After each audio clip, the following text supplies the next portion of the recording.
Hello, everyone. My name is Ben.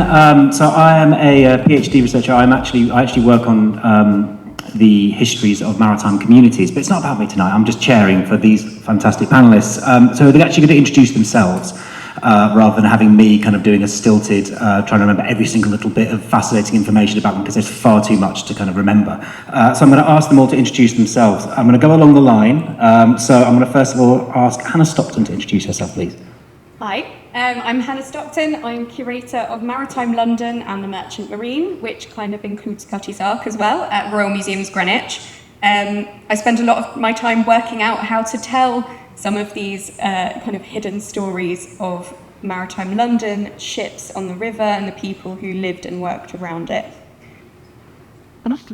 Hello, I'm Anna McKay, and I am a postdoctoral researcher at the University of Liverpool, and I research the lives and experiences of prisoners across the British maritime world. So my PhD was at the National Maritime Museum, and I looked at prison hulks, so they disused, dilapidated warships that were converted into prisons. So that was my PhD. I'm currently sort of working that up into a book, and I'm also working on another book at the moment called Ship Shapes, which, bear with me, it's about the afterlives of ships that we know from their glory days. So think of things like HMS Victory. What happened next is what I'm looking at, and all the different kind of forms they took and meanings they took on, and how they kind of changed over time, what we use them for. Thank you, and you just got an insight into a question I will be asking in about 30 minutes' time. So next we have Nadia Hirsi, please. Hi, my name's Nadia. I'm a researcher and culture producer, and also was lucky enough to be one of the heritage trainees over the summer. My interest with the Thames is rooted in my family history, which is seafaring history, which is linked to the Thames, the local area. I'm also a co-producer of the Community Liberations, which is a research group at Tower Hamlets Archives, exploring Tower Hamlets during the transatlantic slave period. We recently did an exhibit this March at the Tower Hamlets Town Hall, and continuing to develop that project further. And lastly, we have Alessio Checconi, please. My name is Alessio Checconi. I am a paleontologist and geologist by background, but I'm an obsessed mudlark. And so I'm here tonight not because I've done a PhD on this topic, but because in the last 5 years since lockdown started, I've discovered that we can find artifacts on the Thames, and I've been completely obsessed since. Thank you very much. And actually, just going straight from that, Alessio, I want to actually ask you to start this, if you don't mind. How can we capture a history of a place that's constantly changing then? So mudlarking is kind of the way that you approach that, thinking about the Thames and London's history. How can we do that? The history of the city is a history of people. Tonight we're here to talk about people and ships that characterize the city and still do. But first of all, it's a river, and my geology side comes up. The rivers are alive organisms. They keep changing, they keep evolving. And if I can ask Tom to put up a picture. I don't know if you ever thought how London looked like 2,000 years ago when the Romans arrived. And we think, today we know where Londinum was, a city with 20,000 people. And we picture it like it is today, London Bridge on the northern side, and then they would cross, they go to Southwark. That was the first bridge ever built, the Romans built it, and it was made of wood. But actually, if we compare, the river was 3-4 times broader in some points. And if you recognize the map, so we're looking from the northeast down to the southwest. You can see here London Bridge, Southwark Bridge, and so on. If you imagine what you just saw before, in the Southwark area there, where you see in the southern part and all the bankside, it was a sort of meandering river and sort of lake and balustrade environment that would go in. So once, to go back to your question, it's a really complex answer. It's not just reconstructing how buildings or people change over time, but also how the environment changed, and therefore the life of the city and the life of people thriving around it. And so the way I was thinking it, how do you do this reconstruction is with a lot of patience and a combination of detective work geo-reference the information you have. Either it's from an archive, either it's the job that mudlarks do to find objects. We find an object in a river that transport things. So something you find in Southwark could come from Richmond or vice versa. And so replace them back where they belong. It's like taking pictures of the same city, say every year, shred this picture, put it in the river, scatter it around, you find fragments. And when you find something, you need to collocate it next to the picture of that point in time. It's a multi-puzzle, it's a 3D puzzle you need to build. And it just requires a lot of scientific rigor and a lot of research. And I think that this is why there is so much research on an aspect which is people and ships, which sounds very romantic and very poetic, but it's pure science and detective work. Thank you very much. So, Nadia, how do you approach this problem of putting together this kind of massive jigsaw kind of puzzle? I think it's interesting when you think about kind of the nature, obviously, of the Thames is that it's ever-changing, even in the day. It's not the same water, it's tidal, it's consistently changing. And I think, yeah, it's through the objects that you find in the foreshore, but not just kind of these objects, it's what they represent about the lives and the people that are around the Thames. I think that's an interesting way of tackling this ever-changing, like really vast, essential, like, you know, archaeological site, which is the Thames. I would say is, yeah, trying to link objects or stories with people. And I think that also starts with the present as well. Not only trying to trace things back, but trying to, you know, preserve the current present, which will then eventually be history and will then continue to be for, you know, another group of people will be on a panel for many years to come discussing our era and our connection to the Thames. So I think engaging with people, but not only with the Thames in its distance, but in its presence, and like building that together, I think. Anna, how do you approach this kind of area and this topic? Oh, I mean, so one of the things that I always find really frustrating about looking at convicts is that they don't leave a written record. You know, I don't have memoirs or narrative accounts. It's just, you know, names in a ledger of people who were convicted and then sent to Australia. So it's really hard to find evidence of like people's experiences. That's what I'm always looking for, to see what was it actually like to be a prisoner on board a prison hulk in, say, Woolwich or Deptford.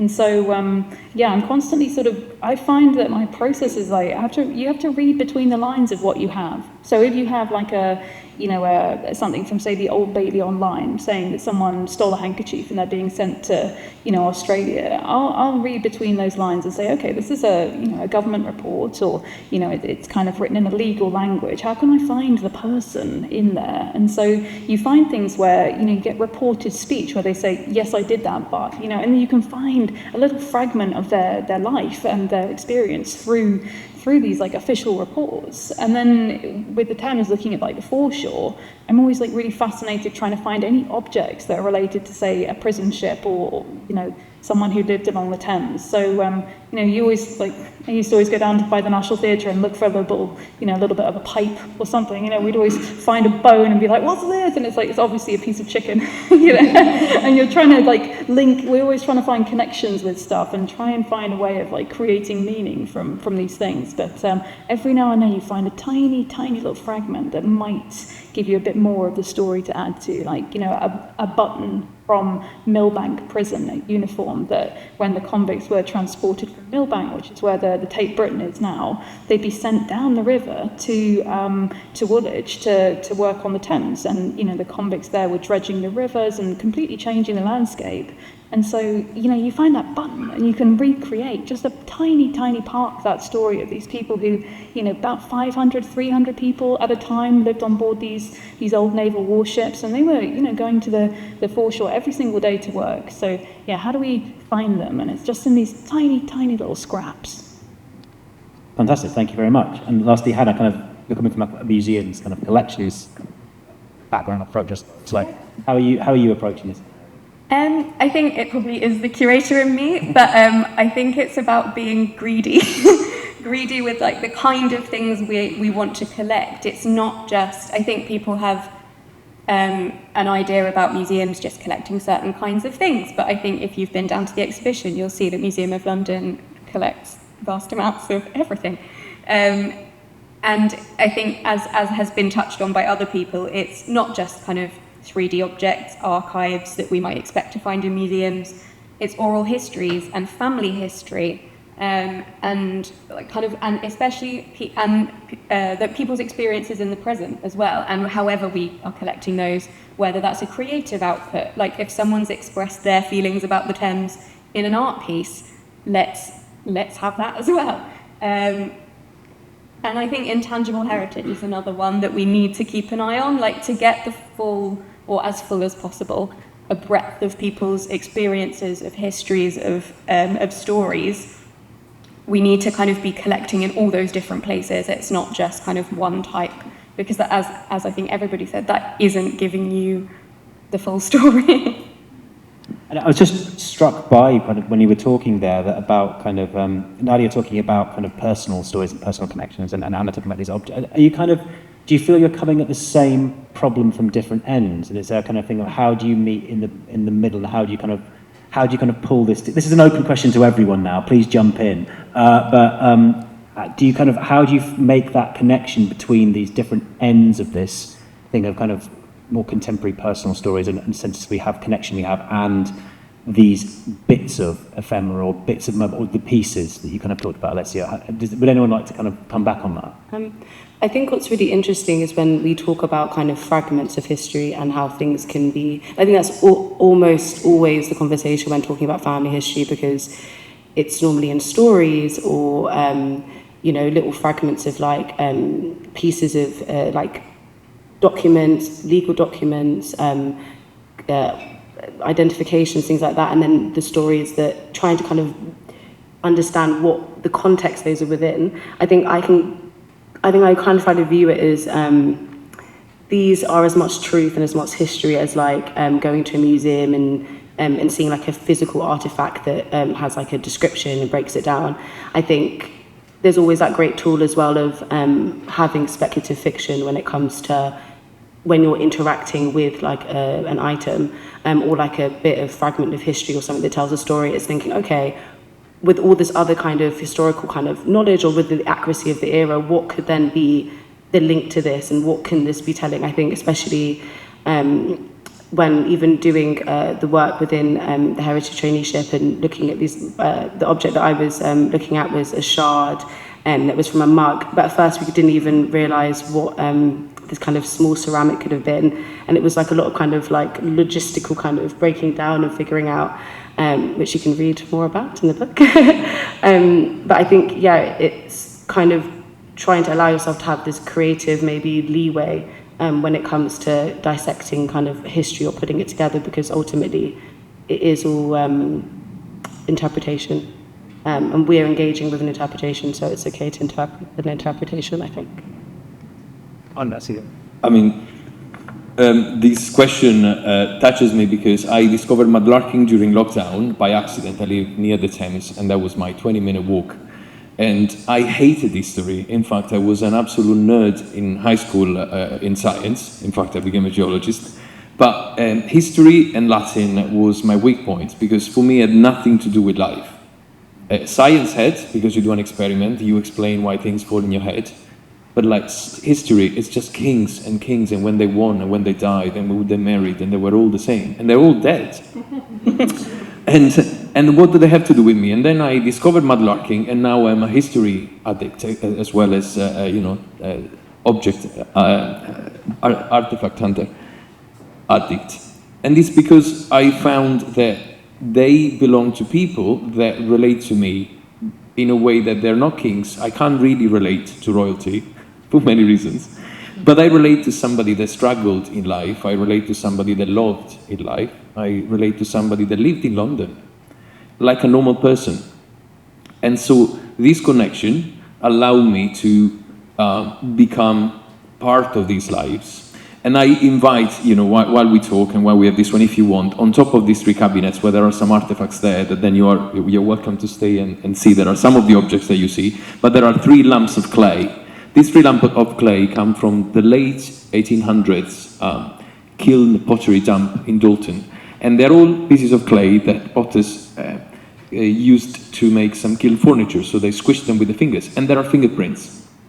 And when I found them, these are one of the objects that for me say, I can touch history, I can touch somebody's life that left in a very ephemeral moment in time, their fingerprint physically, like in history. And so I think it's all about discovering these stories of normal people and telling them. And then no matter how far they are in time, once it clicks, once there is something that resonates in those lives, then all of a sudden the link is made and we connect. And Hannah, did you want to? I was just going to say, I think that's something that we kind of grapple with at Cutty's Ark quite a lot. Some people are very familiar with ships, but we increasingly find a lot of our visitors are not familiar with Cutty's Ark or ships like that when they come on board.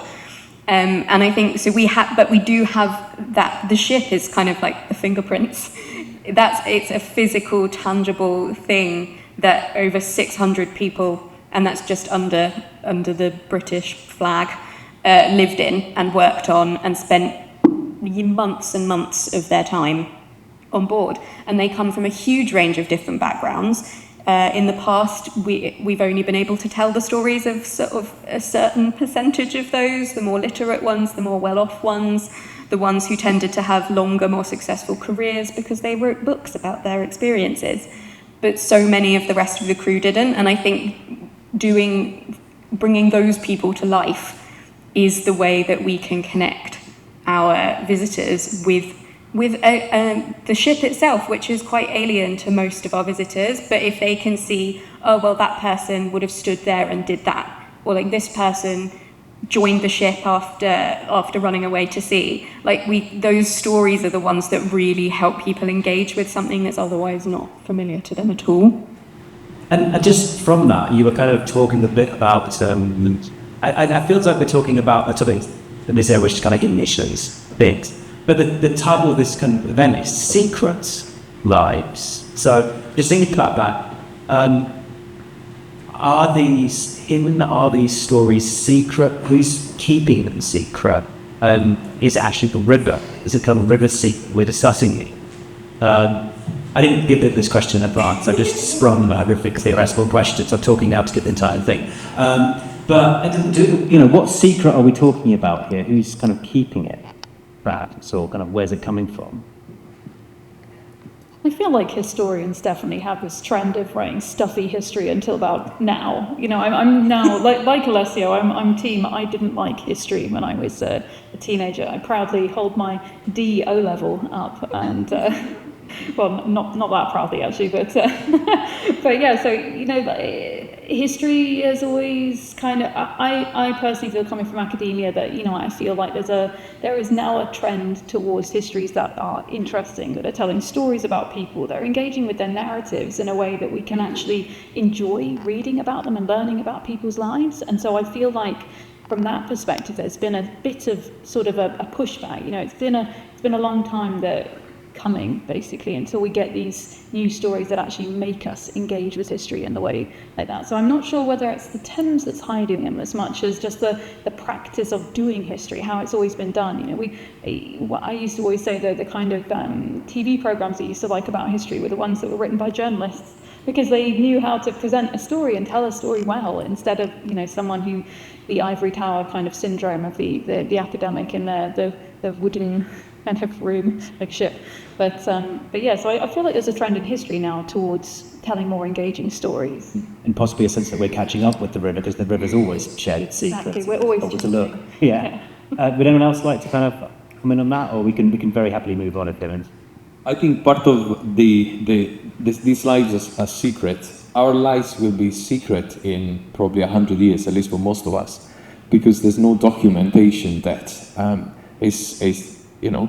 will tell who we were, what we were doing, and what we felt like, what we loved, what we hated, who we married, what we struggled with. And I think when I thought about secret lives, I thought about this ephemeral moment of somebody's life in a cycle of lives that shared the location of the River Thames. As we all are in these boats, by the way.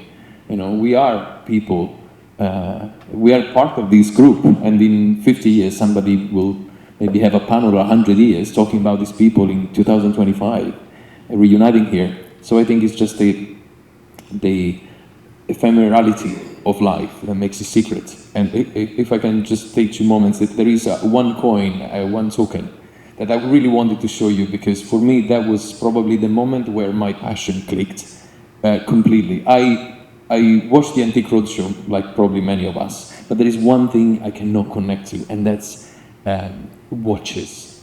They represent nothing to me, you know, they are just objects that I can't connect to. And the other things used to be coins, because I think they're made in series. I mean, you know, that there are thousands and thousands. How can I just be passionate about it? And then I found a token a while ago that actually has a mark of who made it. And this is the token, and it says, John Pierce, Feversham, 1667. By the way, this is the year after, this was minted the year after the big fire of London, and today is the anniversary. Not a good anniversary, but something to remember. And there is a sort of monster there, and that's, I realized after researching it, it's a dolphin. And I found out that John Pierce was the owner of a tavern known as the Dolphin Inn in Faversham, Kent, today Faversham, that in 1667 had a tavern. And why did he make a token? Because around that time, we were going from monarchy to democracy to monarchy, and there was a scarcity of coins, and so business owners, normal people, started making their own coins with their own name and address, and this was currency. So we have all of a sudden his secret life. His life would have been secret. He was a tavern owner. I don't know the name of the pub owner next to my house. Yeah. And today we're talking about him. And that's what makes it unsecret, is this one. And then I did a bit of research, and it turns out that the tavern existed until 50 years ago. It went to auction in 1777. It was the second, it was on the TripAdvisor of the time. In 1810, it was the second best tavern in Faversham. In 1813 or 14, 2 kids were sleeping there, and one of them stomped onto a match, and it ignited. His bedroom went to fire. He managed to grab his little sister, which was 7, and he saved her, but the bedroom burnt down. And in 1946 or 47, Mr. Donald Thompson, I want to say the names because I want these people to be remembered for having normal lives. He just got married 25th of August, and he wasn't feeling well. He went with his new bride in the Feversham, the Dolphin, and he said, I'm going to lay down for a while. And as the wife was reading the news, all the letters congratulating, he died on the day of his wedding. And it was in the Feversham Gazette. I just wanted to tell these names and these stories because history is made of normal people. And how we connect to them is to discovering these bits of histories, telling them, and bringing back these people to life.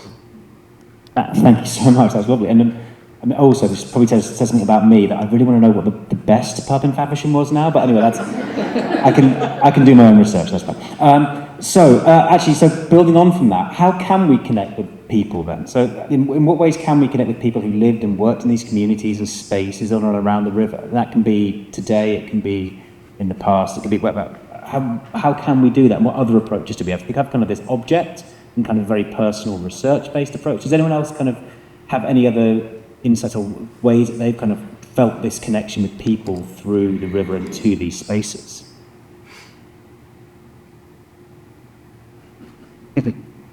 Back to convicts again. Sorry, you're going to get a lot of prison history from me, but yeah, no, I find convict history very interesting because until I started researching prison hulls, I did not know that convicts dredged the Thames. They were put to work to hard labour before they were sent to Australia. So whilst you were being held on a prison hulk, you were working in, say, Woolwich Dockyard. And so you can see the actual marks on the landscape. They were widening the river. They were working in there's sort of diving bells to go underwater and actually dredge the river, make it deeper so that these new modern ships in the 19th century could actually progress through the riverbed. So, they were widening and they were making it deeper, and they were building administrative buildings and, all these other things. So there's sort of marks on the landscape, I think, that we all probably have come across, that where you kind of look at it closely at something like, your bits of clay, but even bricks and things like that, where we can go, actually, that was made down there by these people. And then we can start, finding about their lives. So for me, it's kind of marks on the landscape is another thing, as well as object history, that I'm really fascinated by. And I guess also if there's spaces that have been occupied by people, because Hannah, I know you've done obviously a lot of work with Cutty Sark on crews and and how they lived in occupied spaces. How does that kind of build that connection to people, and how you kind of reconstruct those lives? I think it's a bit of kind of what I was saying earlier about it. There's a kind of familiarity and an immediacy there. I think people find it easier, surprisingly, to connect to people and stories about people, like kind of disembodied objects, I suppose, don't quite, especially ones that we're not familiar with, don't have that kind of immediate connection. So for us, I think at Cutty Sark, and it's something we're still working on, it's about putting those people back into the space. There were over 600 people in the crew under that, from 36 different countries, aged between 14 and up into their 60s, from a range of social classes and backgrounds. And the more, and we're only really being enabled to do this by like Ancestry and things like that, online resources, because before, unless you had literally written a book and said, I was on the crew of the Cutty Sark, it would have been almost impossible to find most of this information. But now we're able to look at least some of those people and put stories to their lives. Like, we've learnt about a guy who was born in Jamaica, and Cutty Sark was one of his first voyages. He was 17 and got brought on board as a cook. And like literally his life and he ended up in Australia eventually when he was in his 90s. He had a very wide-ranging life, and we never would have known anything about him until very recently. Luckily, he had a very distinctive name.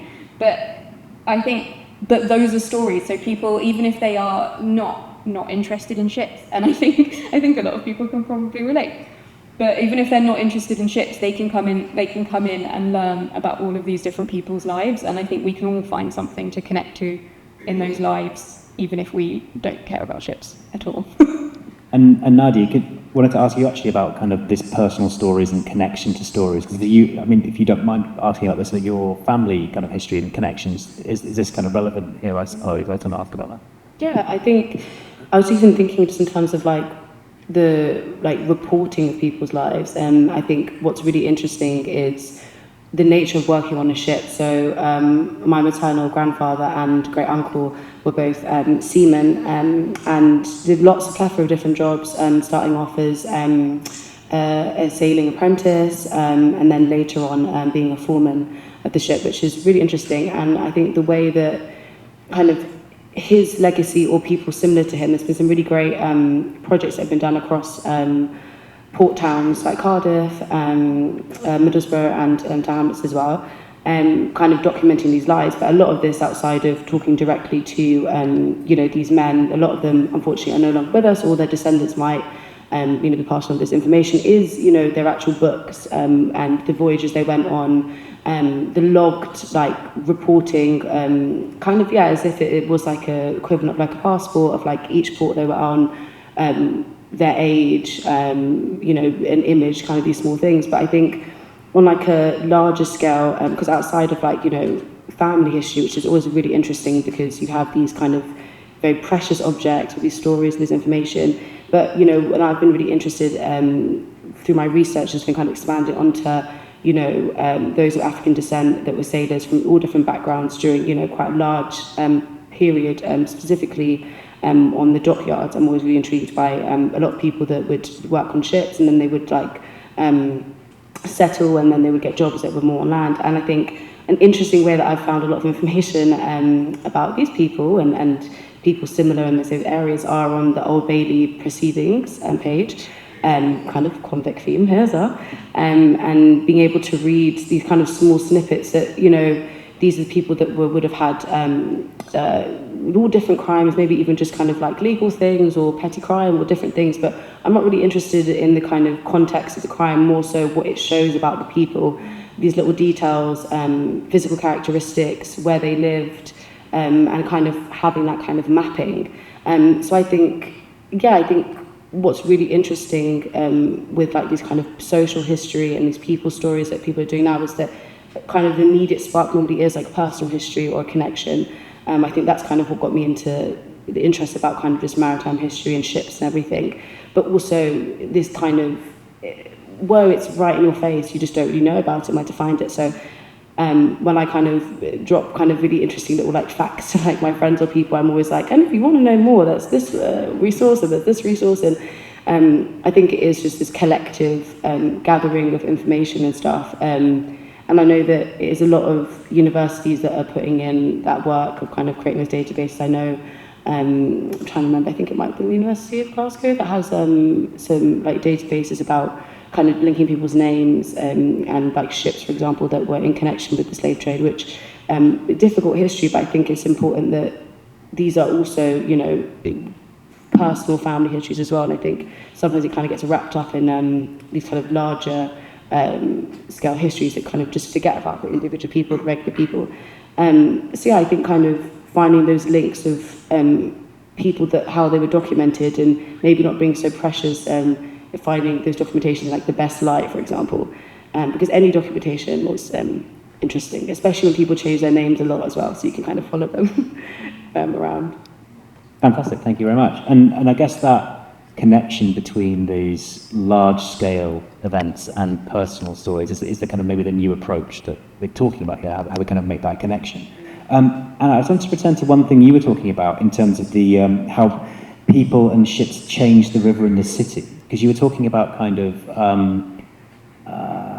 the dredging and the involvement of convicts in dredging the river, and essentially how the river is a man-made construction now, just kind of links back to Alessio, she started talking about. Is the kind of the environment now of the Thames almost kind of a something that's been created by people, and is that kind of part of this personal history of Londoners and the River Thames? How do you kind of sense a connection of people in just the whole environment of it? Yeah, I think that's really interesting. When I try and kind of get a sense of what did people think about the Thames back in the day, you know, I always look for newspapers, you know, old kind of 19th century, 18th century newspapers or poems or books or novels or anything to try and kind of build this sense of what everything meant to people. And I feel like that meaning has always changed over time. You know, like we might associate areas with the Thames with certain things versus what other people, you know. So for example, when they did bring convict hulks first to Woolwich, all the locals complained. They said, we don't want these people here, you know, like with the Billy Stockton barge. But yeah, so people objected to convicts being brought to the Thames. They said the area's going to go downhill, there's going to be escaped convicts everywhere, it's noisy at night, we can hear them all rioting on board and things like that. So people were beginning to have these sort of negative associations. And then even later when cholera happens, people say, it's the prison hulks. You know, they just kind of blame these ships on the Thames for certain things. And there's all these associations. And I think it's really interesting, and that's something that I'm exploring, about how meaning changes over time. So how come we think about, say, HMS Victory in such a great light? You know, think about the HMS Temeray, you know, the Eternal painting, when it's like Britain's favourite painting, right? And everyone's kind of sees it as this kind of glory days of battle, this ship being led out to, you know, retirement, to be broken up. And, you know, it's this huge emotive public outpouring almost of grief, even in the 19th century when it was painted.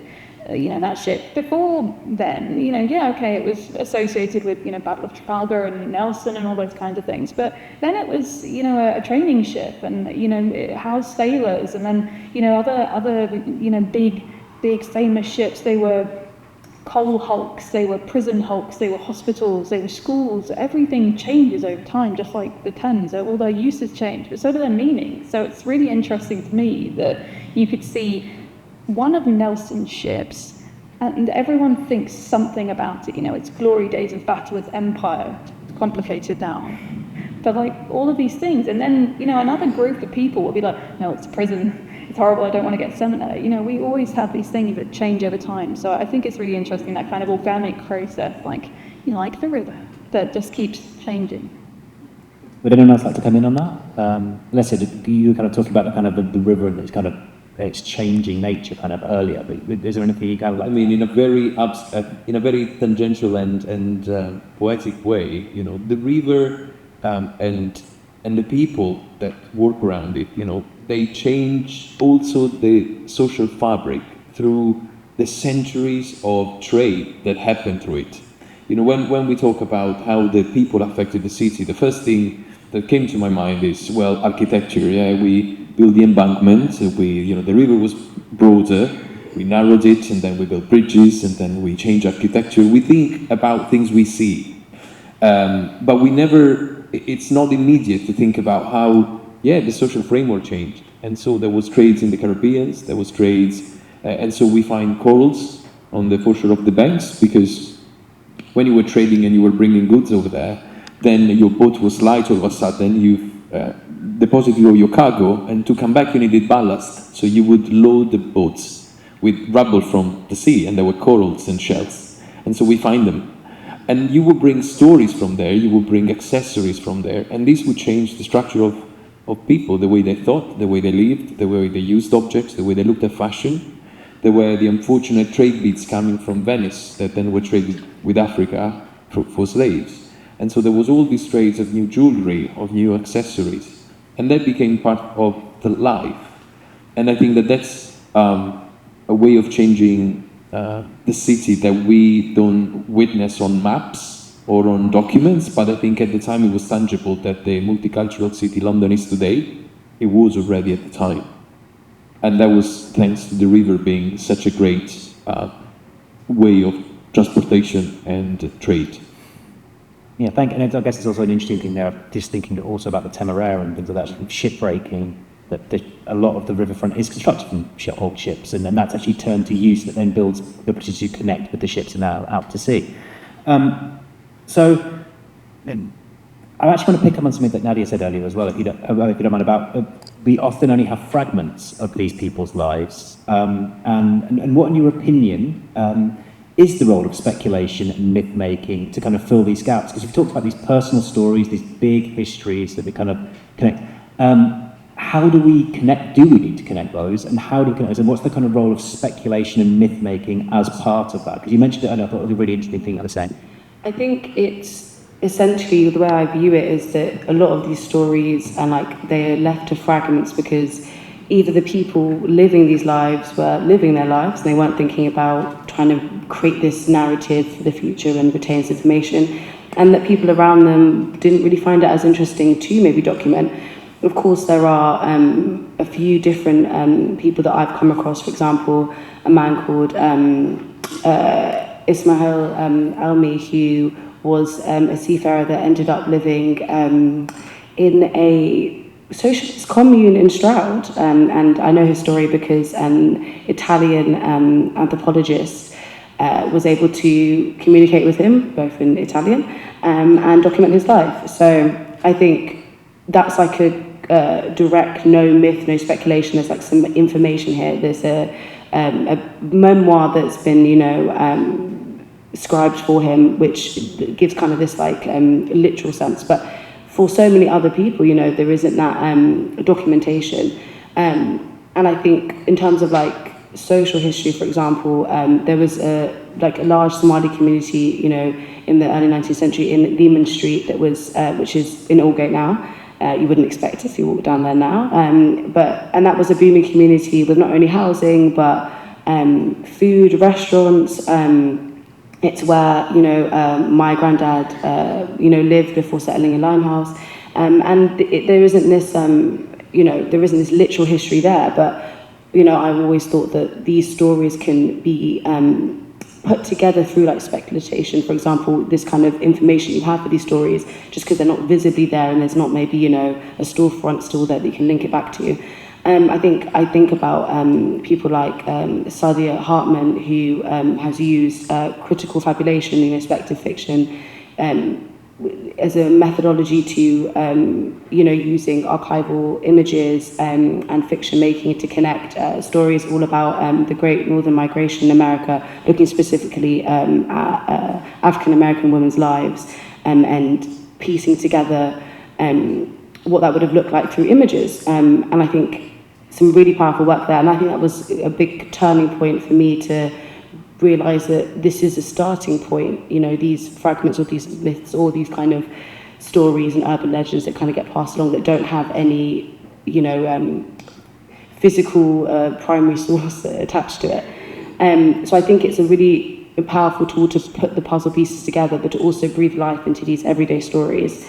And I think it's important to not kind of understand that there is accuracy in dates and there's accuracy in like facts and figures, but there is also accuracy in thinking and imagining, because unfortunately a lot of those stories aren't documented like that. So I think it's powerful, and I think that it's a useful tool, and I think that it's also a really great way to engage with people who might not feel like they have that kind of connection to history, because very kings and queens are very stuffy, or untold story, unwritten, this is a little bit, now we don't know anymore, and it's like, tell me more. Let's think what that could have been, I think. Hannah, did you want to come in? Yeah, I think I completely agree. I think it's especially important for kind of marginalised individuals and marginalised communities in history, because they haven't often been given access to the tools to tell those stories in the more traditional ways, to leave those kind of longer term records. We've been doing this a bit with Cutty's Ark. If I could have a picture of the sailors, Tom, that would be great. So one of the sailor on the right of the photo is known variously as James or Tony Robson, and he served as cook on Cutty's Ark from 1885 to 1895. And he's someone who kind of did a bit of his own myth making, I think. He told an apprentice on the ship that when he was a baby, he'd been found in the middle of the sea in a small boat or a raft, and it was very conveniently he was picked up by a British ship, and which rescued him. The captain took him back to Britain and raised him as their own, and giving him that name and his profession. There is a chance that's true, but it does seem quite fantastical, and I've not been able to find any evidence. Like, you'd have thought there might have been like a small story in a newspaper, or like some more detail might have been accessible somewhere, but absolutely nothing. I can't find any records of him before the 1871 census, when he's an adult, and he shows up already as a sailor. He gives his birthplace as Shanghai and records that he's a British subject, but we cannot find him before that 1871, and he then doesn't show up on many more censuses because he's at sea pretty much for the next 30, 40 years. When he was a reliable and skilled sailor, we know that much because he worked with the same company for his whole sailing career, which was really unusual. But for me, the interesting part is that that's the story he chose to tell about himself, and like whether it's true or not doesn't massively matter. I think like there is some interesting stuff to be found there, but I think it's really interesting in terms of him. The interesting part for me and like our visitors is that he chose to present himself in that way. It might be that he just told this story as a good yarn to keep the apprentices entertained on the ship, but it may be that there's like, this is how he chose to navigate what must have been quite a challenging setting for him sometimes. He would have been a foreigner on the ship, although people commented on the fact that he was English in every other way, which, and someone who was racially different than his crewmates. And like, I think this is the way that he chose to navigate those potentially quite difficult relationships in the 19th century. And to me, that's the more interesting part, and that kind of myth making is of as much, if not more value, like as a historical kind of document than having more census records or a birth certificate or something would be for him. So I think, yeah, for people like him, it's a really interesting and important thing to do. And like, yeah, it can be educated supposition, but I think it's equally important to be doing that. I think speculation can be really useful in history, like it is in science, when there are gaps, and based on the purpose of your speculation. So, between historians, you can talk about, okay, the boat was this large, the number of people was this, they were dressed like this, we don't know anything else, and then you stop there, and because of your passion, you can relate to it, and that's useful to build the structure of this historical background. But then when you need to communicate it, when you need to relate to it, I think speculation is essential. And like a trivial example, Jurassic Park, geology, paleontology, some of the dinosaurs there, they only found 3 teeth and a piece of a mandible. But they reconstruct the whole body and they put colors in it. We don't know if they're colors. We recently found out they're feathers.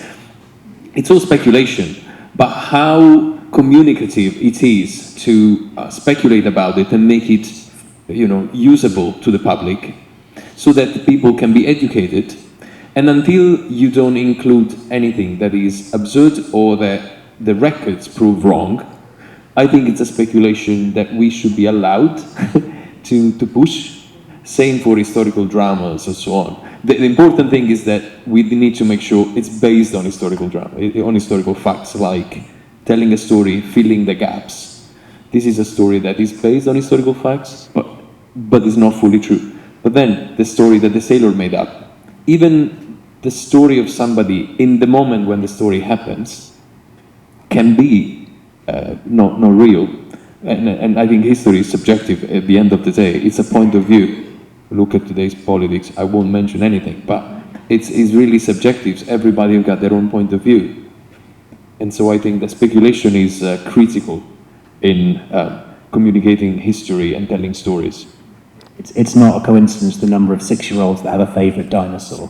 I think it's fair to say, that's not an accident. That is that speculation that's led to that.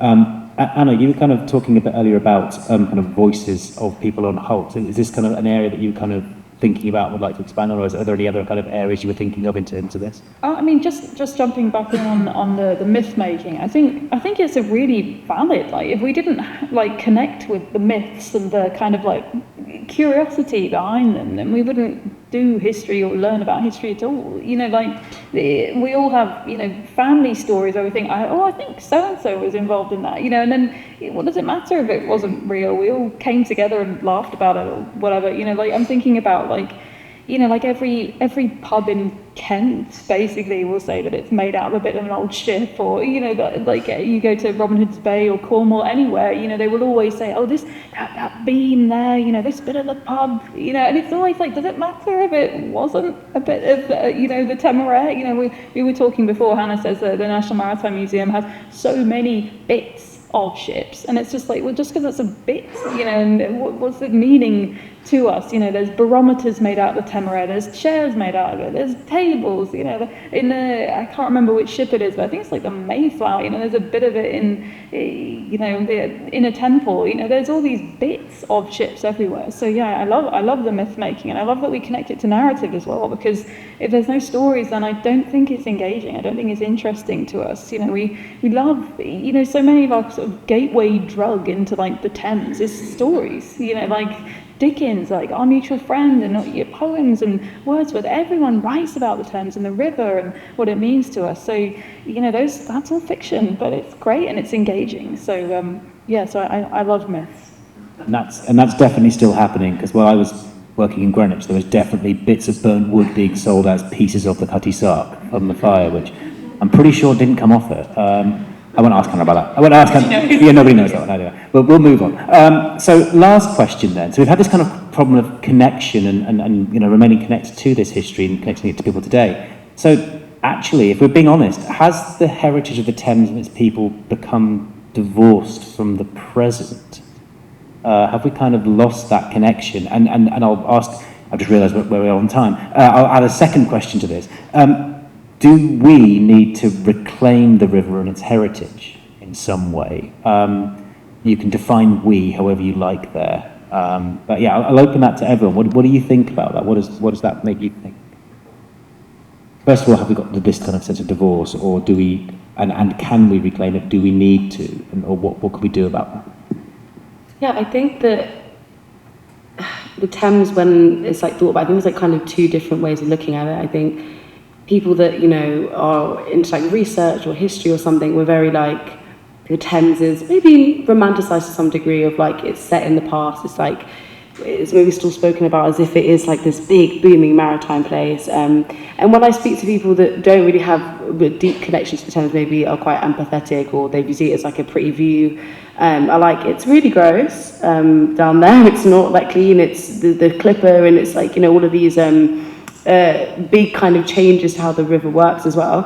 I think also when I think about even myself learning like through, you know, this summer working with Thames Festival Trust, is learning about kind of the impending, you know, ecological kind of stuff that's going to happen with the Thames, and, you know, how that we could, like, at some point the walls are going to have to get higher and higher because of water, not to be depressing, but, you know, water levels, and also kind of the policies that are getting put into kind of new developments to ensure the nature around the Thames is continuing. You know, these are things that are happening in the current, and I don't necessarily know if there was like a divorce in the present. Maybe there isn't as much maybe urgency about what is the reality of maybe the Thames, like in its present day, in the future, what it's going to look like in the near future. As we look at the near past and maybe even the further past, maybe it should be some more future thinking, I think.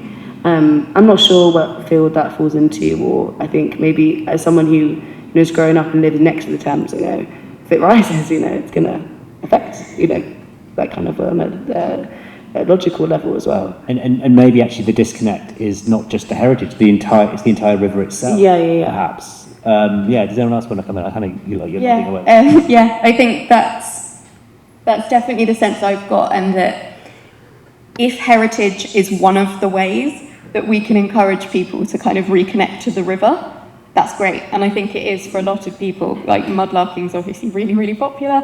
And like, if that's a way we can get people to engage, great. There'll be other people that don't want to engage that way, have been switched off by history and cannot be persuaded. And I think maybe then that it's not necessarily about reclaiming the heritage, but it's about reconnecting people to the river itself, and that's what we need to make people care about its future. And if there's a different way, if we can get them engaged with it because they're sporty and they want to do water sports on the river, or if they're really interested in environmentalism and want to clean up riverbanks, I think all of those ways are completely valid, and heritage is one of them. But I think, it should be more focused on kind of reconnecting people to the river, full stop, whatever way we can do that in, because it's going to need people to be interested and engaged and to want to preserve it. Alessio. I mean, the river today, we mudlarks know that the river is becoming more and more popular just for people to go and have a picnic, which is gross, but it happens more often than you think. For kids to play, for raves that happen at night. A few times we had people with speakers and DJs coming down and partying. There is sort of like circus performers that go there. And I think there is a bit of nostalgia when you ask the question, the first thing I felt is a bit of nostalgia almost. Let's reconnect to these great days. And I feel that, and this interest that you said, well, we, right? Like, talk about we, whatever you want to mean with it. The river it's almost a circle, this chat, you know? The river keeps changing. And so based on when you ask the question in time, it was always going back to a moment where the river was different, the people were different, the use was different. Prehistoric people, we find flint tools from 6,000, 7,000 years ago. The river was a source of food, not even of transport, because there was not much transport. They were semi-nomads.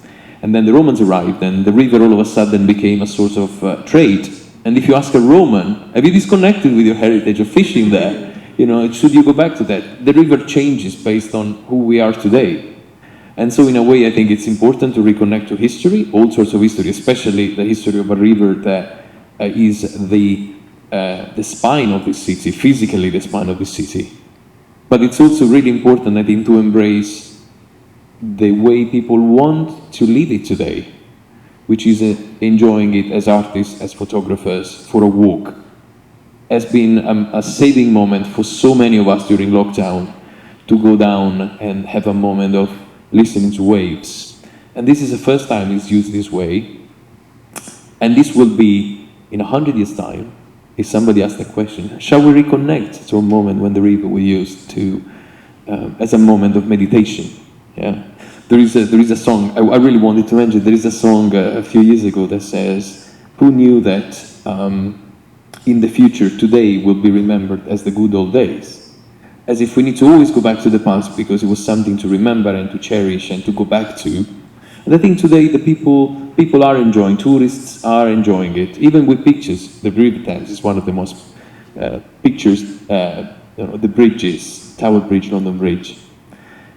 And I think, yes, these activities though are important because it's an heritage that shouldn't be lost and should teach us how important this spine has been since the city was born, really. It was, in fact, the city was born along the river. And that's not a coincidence. Fantastic. Anna, did you have anything you wanted to kind of add just to Not anything as finishing up? beautiful or profound as that, I'm afraid, yeah. No, I think someone once used a phrase like crowd biography, and I really like that as a way of all of us coming together with our own feelings about the Thames, what it means to us, how we use it, how we see it, how we take photographs of it, even just like, the historical parallels between, the way that, an 18th century waterman would have, used the Thames and conveyed people across it, or someone, walking along the frozen river in a frost fair in the 17th century, or today we're getting Thames Clipper to Woolwich or something. It's all different, but it's all interesting and it all has meaning for different people at different times. So I think as long as we keep kind of engaging with what it means to us, I think, we're doing good. No. That's a lovely uplifting note to finish on. Thank you very much. Let's say a big thank you to our 4 panellists. Thank you very much.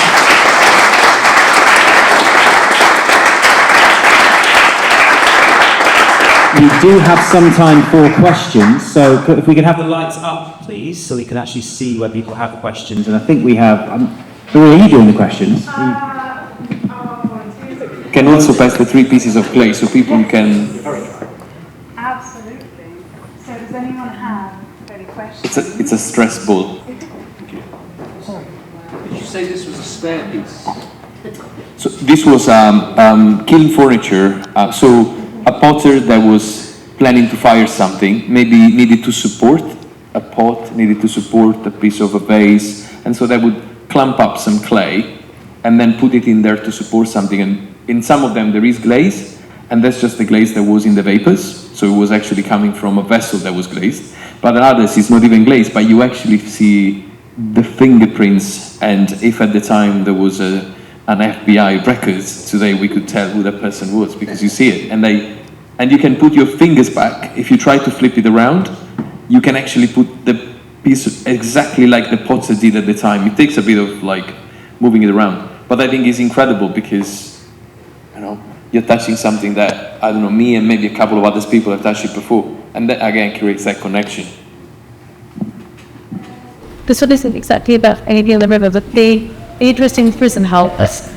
I thought, was Les Miserables at all influential for you getting into that? Oh, absolutely, yeah. No, I love, I think for me, like the fact that prison helps are kind of like captured in narrative is so important. So like we have Les Miserables comes out like kind of 1862, Victor Hugo, and we've all seen the film, but it's the same time as Great Expectations. So that both are two books, both coming out around the same time, both memorializing the past in the way that we've been talking about, because they're both historical novels. So they come out in the 1860s, but they're talking about the 1820s, both of them. So, it's connecting with people then, even memorializing something that's already happened. So it's an excellent sort of like way in. It's always like, Magwitch, escaping. So.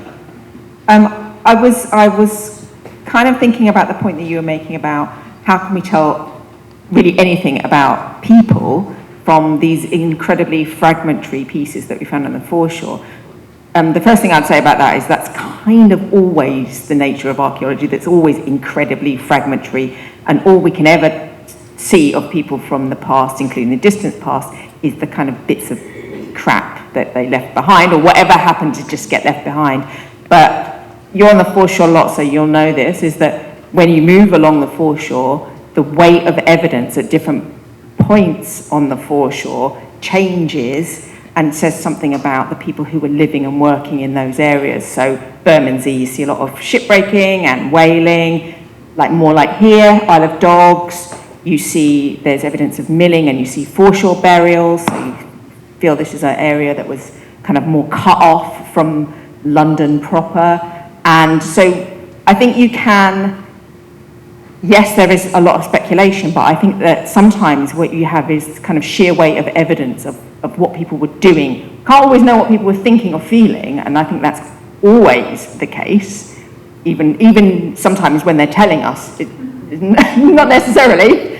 But we can see quite a lot from all these weight of fragments of what they were actually doing at different points in the river, and I think that tells the story of the difference in different parts of the river, and how London wasn't one kind of monolith of one thing going on. So I think that's really interesting. Thank you. Does everyone want to kind of respond to, I think Kev's moved to the question. I mean, you're so right, yeah? The locations are important, and that tells you the story. And you mentioned, they may not tell you the feelings. In a way, the speculation comes in and disprove and say, there are some bridges where you find a concentration of rings. Relatively modern, 20th century, but you know this in the movies when a love ends and you take your finger, you take your ring and you throw it there. There are some bridges in which you find a lot of rings, and you speculate why that was lost. You have an idea that, I don't believe all these rings were just randomly lost. And yet, you don't know exactly it was a love that was ended, it was someone that died. But then that's what the speculation makes that be so important. But the location is critical. And so bridges is a moment for people to say goodbye. It's a moment for people to reflect. And the river becomes this place to look at as a place to look at the past or the future. And I guess there's a thing of what the question probably was going to get at was this kind of relationship between patterns of behaviour, which I think is what we're talking about and describing very eloquently, and personal stories, and how we engage people through those, I guess, is the kind of the bridging point there. That's a really nice example, thank you very much. Does anyone else want to kind of follow that? Or we can move on to another question. I'm really interested in communities around the river. So if we look at Tower Hamlets where we are now, and the relationship between the River Thames and the communities that are around here. So, from the time of the Romans right up until some of the political things that are happening, like Thatcherism. There's a great exhibition here about the docks. The docks were changing, but prior to that, you had the whole breakdown of the merchant seafarers and the docks themselves, and the docks were once the centre of community around here. That changed. So the Thames being the beating heart of existing working class communities who weren't just all white working class communities, as Nadia told us. There were so many different seafarers, Limehouse, the first Chinatown that we had here. We had African sailors. Shadwell was very much famous for the fact they had all these different seafarers, and the East End was built on the kind of, people quite didn't know what it was like, because there were all these different people, exotic people from different places. So it was part of the community for a very long time, right up until the policies happened where it all changed, where we no longer, the empire went, we didn't have, the ship coming in with the spices and all the rest of it. So I'm interested to find out that it's almost like the Thames itself was always there, it's just we were changing, the Thames wasn't changing, the Thames was always there serving us as communities, and it's almost like history is man-made, man is changing the history. So I just wanted to look at that angle, if that's okay with you. Oh, hi Mum, that's my mum. In case that wasn't obvious.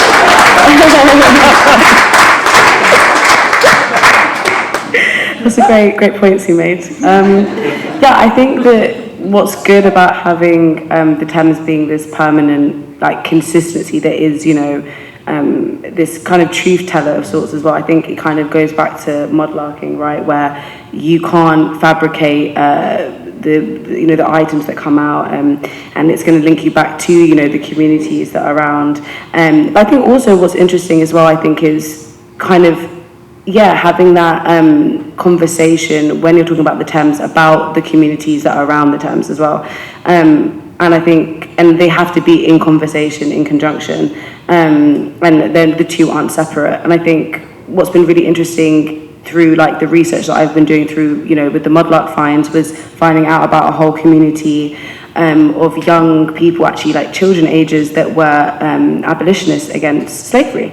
And this was a movement that was all about boycotting sugar, and it was very, like, it's, you know, they were signing petitions as young children. You know, it was obviously these communities, and this was, you know, something that I never learned in school, or something that I never understood. And these were obviously, you know, people that lived amongst the river, and these are river communities, which I think links back to kind of, you know, man changing, things constantly changing, but the river being the same. So I think conversations need to always be in conjunction with the communities, but also it's there's obvious signs. And I think what's also interesting with this kind of idea of like adding narratives in fiction, I think, is when you think about like historical dramas, or you think about things like I always think about All the Midwife. We like to talk about that, people that are from Popular like us. But you know, having those kind of TV shows that are having these very small images and stories about the diversity of the East End, and I remember that was the first time I ever saw Somalis on screen that were depicting, you know, it was a woman that was having a child, and her husband was a sailor, and that was like, oh my God, it's like, this is crazy. I never knew, no one knew that this is history. So I think it is kind of like always making sure that the stories of people around need to be in connection with the East, with you know, the river, particularly in areas like the East End and these kind of things that have rich heritage, especially in like terms of like an industry as well, I'd say. Is there a particular challenge with this in an area like the East End of London, where I know my grandparents came from, but there's obviously been a lot of destruction and a lot of loss of the physical environment of those communities, so you can't really place communities in that environment, so therefore how you preserve that. I don't think we've got time to actually go into this is probably a whole other panel, but is that kind of a particular challenge? Yeah, I think the kind of ever-growing changing of like the architecture within the East End, I think, is definitely adding to it, but also because has such a rich and long history of migration, it's kind of like, where does it start, where does it end? And there's so much there that I think a lot of time people focus on these very like easily kind of translated stories that come with a bunch of kind of historical facts or things. So, you know, people talk about the Craig twins every day, you know, and that's a big part, and that's not necessarily like the only thing that's happened in the East End, or people, you know, speaking about kind of, you know, Jack the Ripper and these tours, and I think it's because of the way things were documented. So I think some stories can kind of be continued because of maybe the impact that they had made in the era, or people that have documented. I think because the East End is ever changing, and I think also because the way that it's kind of maybe represented as well is kind of like this, you know, it all went at the Blitz and there's nothing there, and all the people that would have been around it, you know, everyone went to Essex and it's all different. It's like these stories that kind of get said that I don't think necessarily, like, there is evidence, you know, there are people that still live here, and there are still properties that are, you know, on the land still here, even if something's kind of else been put on that. So I think it's just about what's worth preserving, why do people want to preserve it as well. And I'm a big fan of kind of like the plaques that people do of stuff and kind of pushing for that, because I think sometimes it just takes you kind of just to look at someone and be like, oh, this is kind of, I'm putting that context to it. Thank you. Can we get the two questions? Can we get them here? Can we hear both of them? And then we can answer both of them in one go, just to get you both in. Okay, there's a lot of pressure. So my first question is, cast your minds forward 200 years. We met Alessio actually on the beach about 2 months ago, and it was absolutely fascinating talking to him. But a question popped in my head. So in 200 years, not 2,000 years, what sort of ephemera of objects are they finding on the Thames? And you probably didn't have time to answer this, but if you had a wheelbarrow of like one item, and every time you went on the Thames, you could just bury it, which I'm assuming Alessio already does, right? You hide sort of, I suppose, something for the future to define our time now. What would you put there? Don't bury it, just lob it in. You're not allowed to dig. Okay, so yeah, so object to give to the future, I guess. and what would you find from today? Would you try and do one like very quick answers on this one, because I know we're very short on time. Alessio, do you want to start? That's a good question. I mean, plastic in 200 years, although they say plastic doesn't deteriorate, you know, bakelite that was used in the 30s, 40s, the first plastic is already breaking off. So I'm not sure how much a plastic object will be preserved, and I think 200 years we won't use plastic, and I think to find a plastic object, it would be really, really cool. I know that today is an issue, but I think that would be something interesting to see. So you're putting lots of plastic? Well, I'm not putting a plastic, but there is enough plastic that is buried nowadays to be found.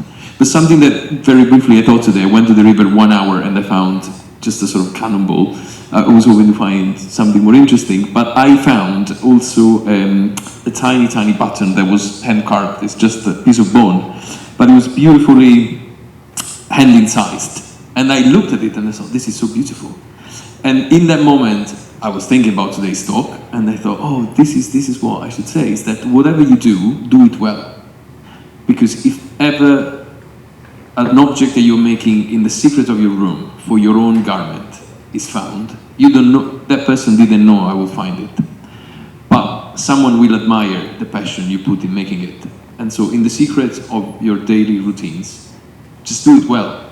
Because first you do it well for yourself, but one day somebody could find your button you made 400 years before and may say, oh, that's a piece of art. And it gives joy. So whatever you throw something that is ecologically viable. Does anyone else want to have something they would want to say? I feel like what could be washed up is a lot of maybe like IDs, like I've just from a few times on the foreshore, I've seen some like passports or people's licenses, I think maybe strolling at night. I feel like that might last and might stay. In terms of what I would leave behind, I don't know the long term, like how long it can kind of last, but like, you know, film or like Polaroids, things like that, because I feel like in the future it's always, or you go look at the past, there's something really different we connect to seeing like a visual or something, rather than it written down. So if that lasts, and if Polaroids last, I'd want to put that there. A message in a bottle would be my dream. Like, you know, I've never found one but like 20 years old. But if you could leave a message in a bottle and somebody finds it, you know, 200 years from now, that would be very cool. And the other of you have one you were thinking of? I'm really fascinated by that Lego project, you know, where people keep like categorizing all the Lego that they find on the beach. So I feel like a big dump full of Lego. I just like see what happens to it. People can be looking for the shark along the Thames for the next like 250 years, and people will catalogue it. What I would be most likely to drop. So what is e-cigarette? An AirPod or something. You're not meant to actually lose it. Oh yeah, I've lost. It's something I've lost. I'm always quite tempted. I always really want one of the rubber ducks, but I don't think they've come up inland this far. So. I actually did this as a project where I took a bunch of school kids down to the River Thames, and You know what you I know what I found, and it was a small plastic, green and purple plastic sheep. And thanks to my efforts on this project, there's a small plastic and purple sheep and a burner phone sitting in the collection centre of the National Maritime Museum, and I'm really happy with that fact. Anyway, that is all we have time for. Thank you very much for being a fabulous audience. Thank you very much for being a fabulous panel. Have a lovely rest of your evening. Thank you very much, Tom and Marie, for all your work on this. And have a fabulous evening.